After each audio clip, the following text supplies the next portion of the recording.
a Segunda Guerra Mundial, 1939 a 1945. Primeira parte da narrativa. Dentre esses depoimentos, darei opiniões pessoais isento de partidarismos, apenas a título de esclarecimento. O historiador tem como objetivo relatar os fatos segundo as pesquisas realizadas e assim tidas como fatos verdadeiros. Se ele, neste momento do relato, sem investir em partidarismo, ele estará fugindo ao seu papel. Quem deverá tomar partido serão os seus interlocutores. A França, no período entre guerras, mantinha uma forte lembrança do período da Primeira Guerra Mundial, que foi uma guerra de trincheiras, sem avanços de ambos os lados, numa perda enorme de homens, nem tanto pelo combate entre si, mas pelas doenças, inúmeras doenças. Se desgastou economicamente, construindo uma fortaleza muito custosa ao longo das fronteiras da Itália, da Suíça e da Alemanha. A linha Maginot, interrompendo-a junto à fronteira da Bélgica, ou por esgotamento de verba, ou por tratar-se de país amigo. Tornou-se esta trincheira sem nenhuma utilidade. Dentre as demais reivindicações e conquistas de Hitler, se conseguiu abolir dívidas impostas pelo Tratado de Versalhes. Compromisso este assumido pela República de Weimar para pagamento de indenizações. Incentivou o sentimento anti-judaico e o povo aderiu a este sentimento que já era arraigado entre a população. Assim como Roosevelt, que lançou o plano New Deal para reerguer os Estados Unidos, Hitler fez o mesmo, reerguendo a Alemanha. Reergueu a Alemanha em 6 anos, razão pela qual teve forças para iniciar uma nova guerra. O Lord John Maynard Keynes foi um economista britânico de cujas ideias mudaram fundamentalmente a teoria e a prática da macroeconomia, bem como as políticas econômicas instituídas pelos governos. Argumenta-se que o sucesso na recuperação alemã nos anos 30 deve ser creditado às políticas de Lord Keynes, previamente defendidas e que vieram a ser efetivamente adotadas. E na opinião de Lord Keynes, a Alemanha aplicou seu plano de recuperação melhor que os Estados Unidos, conseguindo elevar a economia alemã num plano de riqueza e demais reivindicações entre os países aliados. Hitler se tornou, assim, adorado pelo povo alemão. Antes do início da guerra, a Alemanha fez um pacto com a Rússia para dividirem o território polonês. Pacto Ribbentrop-Molotov. No dia 1º de setembro de 1939, a Alemanha invade a Polônia pelo lado ocidental, iniciando assim a Segunda Guerra Mundial. 16 dias depois, a Rússia invade a Polônia pelo lado oriental. O povo polonês, julgando que a Rússia estivesse invadindo a Polônia para salvá-lo dos nazistas, os receberam com alegria. No dia 3 de dezembro de 1939, França e Grã-Bretanha declaram guerra à Alemanha nazista por ter invadido a Polônia. Era o início da Segunda Guerra Mundial. Em 10 de junho de 1940, a Itália declara guerra à França e ao Reino Unido, unindo-se à Alemanha e ao Japão, formando as tropas denominadas do Eixo, contra a oposição denominada os Aliados. Em 10 de maio de 1940, a Alemanha ataca Luxemburgo e a Bélgica e invade a França pela região das Ardennes, uma região montanhosa e coberta de florestas, na fronteira belga, contornando assim a linha Maginot. Esta se tornou totalmente ineficaz. Depois de 18 dias, em 28 de maio, a Bélgica se rende.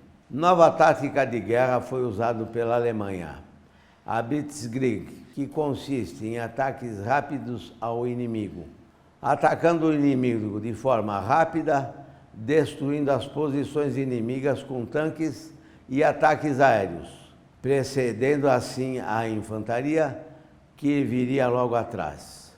Quem aplicou esta nova tática foi o general Heinz Guderian. A capital da França, Paris, capitulou diante dos alemães em 14 de junho de 1940, quase um mês após a invasão. Hitler acompanhou à distância os ataques e em pouco tempo estava em Paris. A França foi dividida em duas partes. A norte, a França ocupada, governada diretamente por Berlim. Ao sul, a França colaboracionista, chefiada por um herói francês da Primeira Guerra, o general Henri Pétain, que era simpatizante da causa de Hitler e foi colocado como chefe de governo da França colaboracionista com sede em Vichy. Em 10 de maio de 1940, Winston Churchill assume o cargo de primeiro-ministro britânico, com a idade de 65 anos. Com sua tenacidade e seus atos, ele pode ser considerado o maior baluarte pela vitória dos aliados. Londres é bombardeada em ataques aéreos. A Força Aérea Britânica, RAF, Royal Air Force, com menor capacidade de aviões, defende os ataques com muito vigor. Churchill elogiou estes defensores com uma frase: "Nunca tantos deveram tanto a tão poucos". Em apoio à França e à Bélgica, a Inglaterra manda suas forças expedicionárias, a BEF, British Expeditionary Force, para combater as tropas alemãs. Em pouco tempo, essas forças foram derrotadas e começou a retirada em Dunkerque. Foram, inclusive, solicitados barcos civis para colaborar no resgate. Quase 340 mil soldados aliados foram evacuados sob intenso bombardeio entre 26 de maio e 4 de junho de 1940. Nesta retirada, o general Charles de Gaulle, um herói francês, partiu para a França e formou, na Inglaterra, um governo de francês no exílio.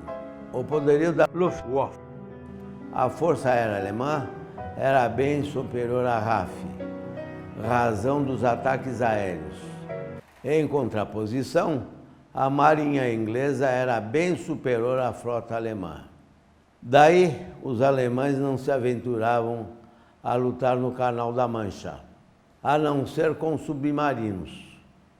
Traindo o pacto anterior assinado para a ocupação da Polônia, a Alemanha lançou um ataque à Rússia, denominado Operação Barbarossa, para a invasão da União Soviética pelas potências do eixo, iniciada em 22 de junho de 1941, durante a Segunda Guerra Mundial.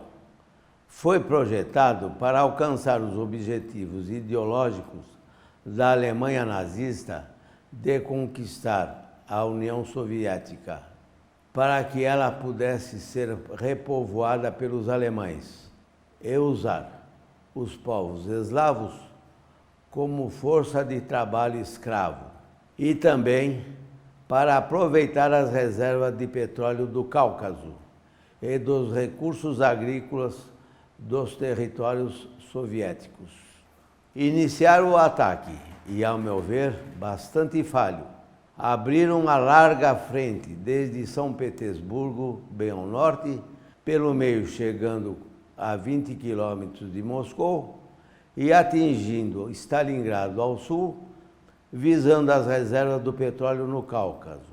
Esta frente muito ampla media mais de 1.700 quilômetros. As tropas do eixo tentaram conquistar Stalingrado, atual Volgogrado, às margens do rio Volga, entre 17 de julho de 42 e 2 de fevereiro de 43. A batalha foi um dos pontos de virada da guerra na frente oriental, marcando o limite de expansão alemã no território soviético, a partir de onde o Exército Vermelho empurraria as forças alemãs até Berlim. Marcada por violentos combates em ambientes fechados, privações e desrespeito e desprezo pela vida civil e militar. A luta em Stalingrado acabou sendo a maior e mais sangrenta luta de todas as guerras. A mais sangrenta, entre 1,8 a 2 milhões de mortos, feridos ou capturados, com tamanha escassez de alimentos que provocou até o canibalismo. O avanço da infantaria foi ajudado por centenas de aviões da Luftwaffe, que bombardearam as posições soviéticas na cidade e em seus arredores, rapidamente transformando Stalingrado numa grande ruína. A luta então acabou virando um desgastante combate, casa por cabo, ambos os lados com enormes esforços para manter viva a ofensiva e a defesa, com números de mortos subindo exponencialmente. Em meados de novembro de 1942, os alemães já tinham empurrado os defensores soviéticos para uma pequena zona na margem oeste do rio Volga.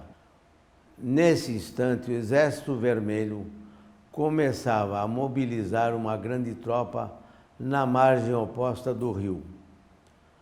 Ao final de novembro de 1942, os soviéticos formaram uma enorme contraofensiva, a Operação Urano. Foi um grande ataque em pinça, movendo-se pelos flancos enfraquecidos das tropas do eixo. Flanco estes formado principalmente por soldados romenos e húngaros, que eram tropas muito fracas da coalizão liderada pelos alemães.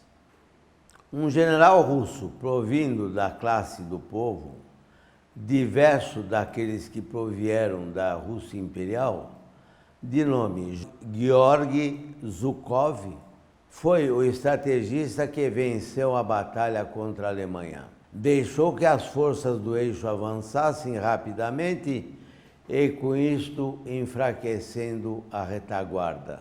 Zhukov atacou pelos flancos, fechando o cerco de abastecimento das tropas do eixo. O 6º Exército Alemão se viu cercado e isolado na área de Stalingrado. O general Friedrich Paulus pediu autorização para tentar furar o cerco e abandonar suas posições indefensáveis. Mas Adolf Hitler desautorizou qualquer retirada e ordenou que o exército cercado fosse reabastecido pelo ar, enquanto uma tropa era preparada para resgatar o 6º Exército. Combates intensos se seguiram pelos próximos 2 meses. No começo de 1943, as forças do eixo estavam exaustas na posição de Stalingrado e quase sem munição e sem comida. Dentre outros fatores, o general Inverno que já havia derrotado Napoleão, foi um dos fatores decisivos da derrota dos invasores. O general Paulus decidiu, então, desobedecer às ordens do Führer. Permitiu que o que sobrava do seu exército se rendesse aos soviéticos. Em 31 de janeiro de 1943. Sua decisão foi forçada também com a chegada do inverno bem rigoroso. Assim foi derrotado o exército atacante. Exatamente após esta derrota, deu-se a virada. A Alemanha, que até então, este momento, vinha sendo vitoriosa em tudo, invasão da Polônia, derrota da Bélgica, da França, bombardeio de Londres, retirada de Dunkerque, etc., neste momento começa a sua derrocada. Neste ponto, termino a primeira parte da narrativa sobre a Segunda Guerra Mundial, que começou em 1939 e foi até 1945.